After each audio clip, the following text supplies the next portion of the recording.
Welcome to another video on hacking clinical behavior.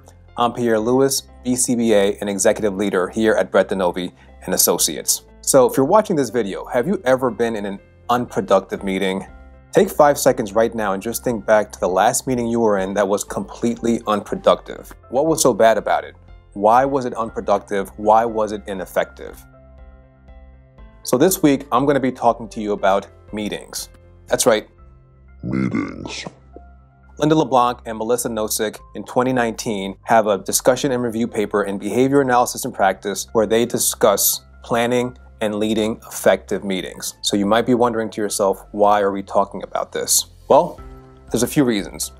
Number one, if you are a graduate student, you might be thinking that a lot of what you're going to be doing is clinical work, and although that's accurate, a good amount of your work is going to be meetings.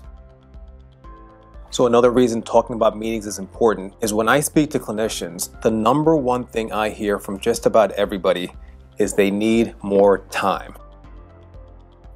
More time to program for their learners, more time to analyze data, more time to stay current on research, and yes, even more time for self-care.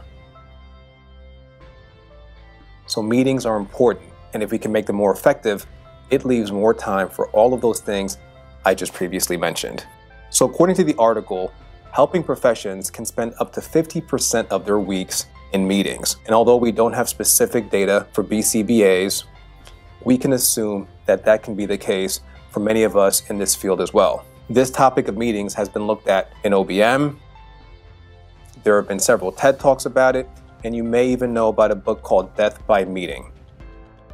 So then who better than behavior analysts to tackle this issue of ineffective meetings? Right now, I'm going to give you 5 steps based on this article to make your next meeting more effective. So step number 1 is set the agenda. What do we mean by that? Well, let's get the names of the participants who will be in the meeting. Let's write down what the goal of the meeting is going to be. Are we discussing new goals? Are we discussing something that's going to be affecting the organization or the client? That should be crystal clear to all those who are going to be in the meeting. Time frame. Let everybody know how long the meeting is going to be. Should they expect it to be a 20-minute meeting or an hour meeting? This may help them shift other responsibilities they have for the week. And also cover what's going to be discussed in the meeting. People want to know exactly what's going to be covered so that they can be better prepared.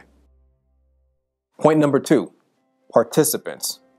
Who needs to be in the meeting? One of the things that we do sometimes by mistake is we invite too many people to meetings. And often people who don't need to be there are there, and they may actually make the meeting less productive. Having people who do not need to be in the meeting can lead to off-task behavior, questions that don't need to be brought up in that specific meeting, sidebars, or just stories that may make the meeting less productive. 3, arrange the environment. Does it need to be a meeting where everybody comes to a physical location? Does it need to be live or face-to-face? If not, it could be a phone conference or even a video conference. Point number 4, lead the meeting.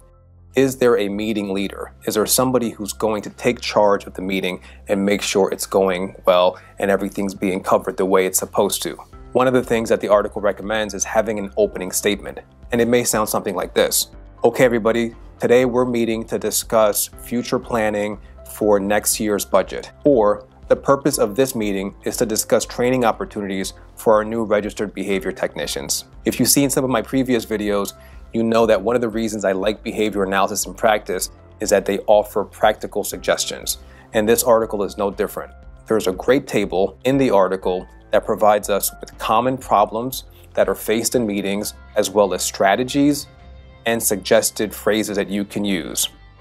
So you can actually look at this table and it will tell you exactly what to say. So maybe somebody starts to have a sidebar and the article will tell us exactly what we can do to bring the meeting back to focus. And point number 5 is closing the meeting. Who's going to do what? I've been in so many meetings where I step away and I'm not really sure what my responsibility or somebody else's responsibility is. Make sure as you close the meeting, we know who's going to do what next and what follow-up actions need to happen. It's also best if we have a follow-up meeting planned and scheduled at the end of that current meeting. Another point that you should probably know about meetings that's mentioned early in the article is to think about whether you need the meeting at all. If you can eliminate a meeting from your schedule, you should probably do that. Can it be an email? A text message? Can it wait for next week?